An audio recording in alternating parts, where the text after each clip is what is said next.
Hello दोस्तों, नमस्कार, आदाब। कैसे हैं आप सब? उम्मीद है आप सब ठीक होंगे। बिहार प्रधान शिक्षक परीक्षा की तैयारी के अंतर्गत आज हम भौतिकी के महत्वपूर्ण प्रश्नों को लेकर के उपस्थित हुए हैं। इसके 3 पार्ट पहले ही अपलोड हो चुके हैं, देख लीजिएगा। ये चौथा पार्ट है। इसके बाद भौतिकी का ऑब्जेक्टिव टाइप का प्रैक्टिस सेट लेकर के उपस्थित होंगे। तो आइए शुरू करते हैं आज का सीरीज। 1 मेगावाट में कितने वाट होते हैं? तो 10 के पावर 6 वाट। 1 किलोवाट घंटा में कितना जूल होता है? तो 3.6 × 10 के पावर 6 जूल। एक औसत शक्ति कितने वाट के बराबर होता है? तो 746 वाट के बराबर। बल और औसत वेग का गुणनफल कहलाता है शक्ति। पृथ्वी तल पर वायुमंडलीय दाब का मान कितना होता है? तो 1.013 × 10⁵ न्यूटन मीटर पर स्क्वायर। सर्वप्रथम वायुमंडलीय दाब की गणना किसके द्वारा दी गई थी? तो वान म्यूरिक द्वारा जो है कि सर्वप्रथम वायुमंडलीय दाब की गणना दी गई थी। किस बल के कारण द्रव में डूबी हुई कोई वस्तु हल्की प्रतीत होती है? उत्प्लावन बल के कारण।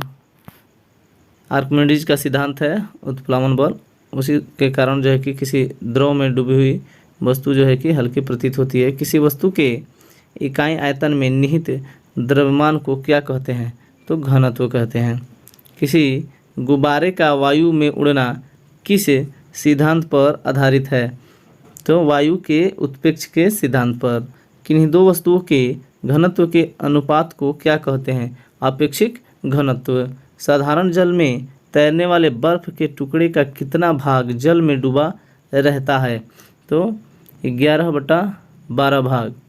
साधारण जल में 11/12 भाग। साधारण जल में तैरने वाले बर्फ के टुकड़े का कितना भाग जल के ऊपर रहता है? तो 1/12 भाग। जब कोई जहाज जल की सतह पर तैरता है तो विस्थापित जल का द्रव्यमान कितना होता है? तो जहाज के द्रव्यमान के बराबर। लोहे के एक टुकड़े का भार मिट्टी के तेल की अपेक्षा जल में क्या होता है? तो जल में जो है कि कम होता है। पदार्थ की तीनों अवस्थाओं ठोस, द्रव तथा गैस में से किसमें श्यानता नहीं होती है? तो ठोस में जो है कि श्यानता नहीं होती है। द्रव्यों की श्यानता पर ताप वृद्धि का क्या प्रभाव पड़ता है? तो ताप बढ़ाने पर श्यानता घट जाती है। गैसों की श्यानता ताप से किस प्रकार प्रभावित होती है? तो गैसों की श्यानता पर ताप बढ़ाने पर जो है कि श्यानता बढ़ जाती है। पॉइज क्या है? श्यानता गुणांक का मात्रक है पॉइज। वर्षा की बूंदों की चाल किस घटक पर निर्भर करती है? तो बूंदों की त्रिज्या पर। पेंटागन किस सिद्धांत पर कार्य करता है? तो बर्नौली के सिद्धांत पर। रबर और स्टील में कौन अत्यधिक प्रत्यास्थ है? तो स्टील। आयतन प्रत्यास्थता गुणांक के व्युत्क्रम को क्या कहते हैं? संपीड्यता।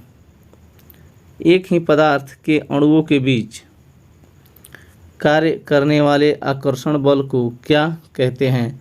ससंजक बल।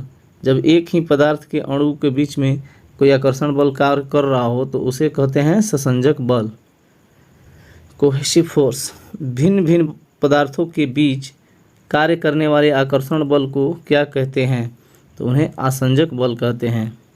वह कौन सा बल है जिसके कारण किसी द्रव की बूंद संपर्क में आते ही मिलकर एक हो जाती है?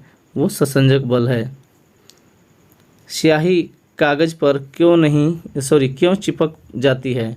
स्याही जो है कागज पर क्यों चिपक जाती है? तो वो आसंजक बल के कारण। उस ताप को क्या कहते हैं?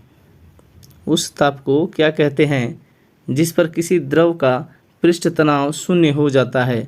उसे क्रांतिक ताप कहते हैं। कार व अन्य वाहनों के रेडिएटर को ठंडा करने के लिए किस पदार्थ का प्रयोग किया जाता है? तो जल का प्रयोग किया जाता है। कार व अन्य वाहनों के रेडिएटर को ठंडा करने के लिए जल का प्रयोग क्यों किया जाता है? क्योंकि जल की विशिष्ट ऊष्मा अधिक होने के कारण। उस नियत ताप को क्या कहते हैं जिस पर कोई ठोस पिघलती है? तो उस ठोस का गलनांक। किसी द्रव के उस नियत ताप को क्या कहते हैं जिस पर वह उबलने लगता है? तो द्रव का क्वथनांक। लोहे की सुई पानी की सतह पर तैरती रहती है, इस परिघटना का क्या कारण है? तो इसका पृष्ठ तनाव। ऊष्मा के संचरण की कितनी विधियां हैं? तो देखिए, ऊष्मा के जो संचरण की विधियां 3 हैं: चालन विधि, संवहन विधि और विकिरण विधि। ऊष्मा संचरण की वह प्रक्रिया जिसमें पदार्थ के कण स्वयं स्थानांतरित होते हैं क्या कहलाती है? तो संवहन विधि कहलाती है, कोवेक्शन विधि। अच्छे उत्सर्जक अच्छे अवशोषक होते हैं, यह वक्तव्य किसका नियम कहलाता है? तो यह जो है किरचॉफ का नियम है, जो कि अच्छे उत्सर्जक, तो किरचॉफ का नियम है कि अच्छे उत्सर्जक अच्छे अवशोषक होते हैं। थर्मस फ्लास्क का आविष्कारक कौन था? तो डेवर थे इसके आविष्कारक। डेवर फ्लास्क क्या है? थर्मस फ्लास्क का ही दूसरा नाम है। सेल्सियस पैमाने का आविष्कार किसने किया था? तो सेल्सियस ने ही सेल्सियस पैमाने का आविष्कार किया था। सेल्सियस पैमाने पर हिमांक कितना होता है? तो 0 डिग्री सेल्सियस। सेल्सियस पैमाने पर भाप बिंदु कितना होता है? 100 डिग्री सेल्सियस। यानी 100 डिग्री सेल्सियस पर पानी खौलने लगता है और 0 डिग्री सेल्सियस पर पानी जम जाता है। फ़ारेनहाइट पैमाने पर हिमांक बिंदु कितना होता है? तो -32 डिग्री फ़ारेनहाइट, सॉरी माइनस नहीं है, 32 डिग्री फ़ारेनहाइट। फ़ारेनहाइट पैमाने पर भाप बिंदु कितना होता है? तो 212 डिग्री फ़ारेनहाइट। र्यूमर पैमाने पर हिमांक बिंदु कितना होता है?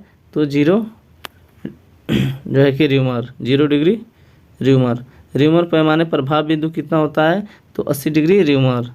केल्विन पैमाने पर हिमांक बिंदु कितना होता है? तो 237 केल्विन। केल्विन पैमाने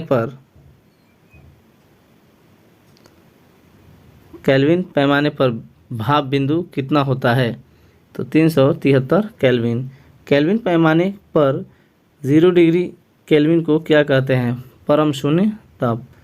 ऐसे तापमापी जो बहुत उच्च ताप का मापन करने में उपयोग में लाए जाते हैं क्या कहलाते हैं? तो उसे तापमापी कहते हैं। पाइरोमीटर, अंग्रेजी वाला ज़्यादा पूछता है, पाइरोमीटर। प्रकाश कणों के रूप में एक सीधी रेखा से गमन करता है, यह सिद्धांत किस नाम से जाना जाता है? तो न्यूटन का कणिका सिद्धांत। किस वैज्ञानिक ने यह प्रतिपादित किया कि प्रकाश तरंगों के रूप में चलता है? तो प्रकाश तरंगों के रूप में चलता है, यह हाइगेंस ने कहा था, प्रतिपादित किया था। उस वैज्ञानिक का नाम क्या है जिसने यह प्रतिपादित किया कि प्रकाश विद्युत चुंबकीय तरंगे हैं? तो मैक्सवेल। वह कौन सा वैज्ञानिक था जिसने प्रतिपादित किया कि प्रकाश छोटे छोटे बंडलों के रूप में गमन करता है जिन्हें फोटॉन कहते हैं? तो वो आइंस्टीन की प्रतिपादित की गई सिद्धांत है, आइंस्टीन द्वारा। प्रकाश तरंगे कौन सा गुण प्रदर्शित करती है? तो ध्रुवण। जब चंद्रमा सूर्य तथा पृथ्वी के बीच आ जाता है तो कौन सा ग्रहण लगता है? तो सूर्य और पृथ्वी के बीच जब चंद्रमा आएगा ना तो सूर्य ग्रहण लगेगा। जब पृथ्वी सूर्य और चंद्रमा के बीच आ जाती है तो कौन सा ग्रहण लगता है? तो पृथ्वी और सूर्य के बीच, जब पृथ्वी सूर्य और चंद्रमा के बीच आ जाता है तब चंद्र ग्रहण लगता है। एक बार और स्पष्ट हो लेंगे कि जब चंद्रमा सूर्य तथा पृथ्वी के बीच आ जाता है तो सूर्य ग्रहण, और जब पृथ्वी सूर्य और चंद्रमा के बीच आ जाती है तो चंद्र ग्रहण जो है कि लगता है, चंद्र ग्रहण। किस प्रकाशिकीय घटना के कारण आकाश नीला दिखाई देता है, तो वो घटना है प्रकाश का प्रकीर्णन। तो प्रकीर्णन की घटना के द्वारा जो है कि आकाश नीला दिखाई देता है। दो समान प्रकार के आवेशों में किस प्रकार का बल काम करता है, तो प्रतिकर्षण का बल जो है कि काम करता है, प्रतिकर्षण बल। दो विपरीत प्रकार के आदेशों, यहाँ आवेशों होना चाहिए, आवेशों। तो दो विपरीत प्रकार के आवेशों के बीच किस प्रकार का बल कार्य करता है, तो वो आकर्षण बल। यदि किसी परिपथ में धारा की एक ही दिशा हो तो उस धारा को क्या कहते हैं, दिष्ट धारा। यदि किसी परिपथ में धारा की दिशा लगातार बदल रही हो तो इस प्रकार की धारा को क्या कहते हैं, प्रत्यावर्ती धारा। टॉर्च में प्रयुक्त सेल है प्राथमिक सेल। वोल्टीय सेल का आविष्कारक कौन था, तो एलेक्जांद्रो वोल्टा। विद्युत बल्ब का आविष्कारक कौन था, एडिसन। बल्ब में अक्रिय गैस भरी जाती है, तो इसलिए भरी जाती है कि टंगस्टन धातु का वाष्पीकरण रोकने के लिए। ट्यूबलाइट में कौन सी गैस भरी जाती है, तो आर्गन। मित्रों, ये रहे भौतिकी के महत्वपूर्ण प्रश्नों का डिस्कशन। इसके बाद हम इसके प्रैक्टिस सेट को लेकर के उपस्थित होंगे। तो मिलते हैं नेक्स्ट वीडियो में, तब तक के लिए जय हिंद।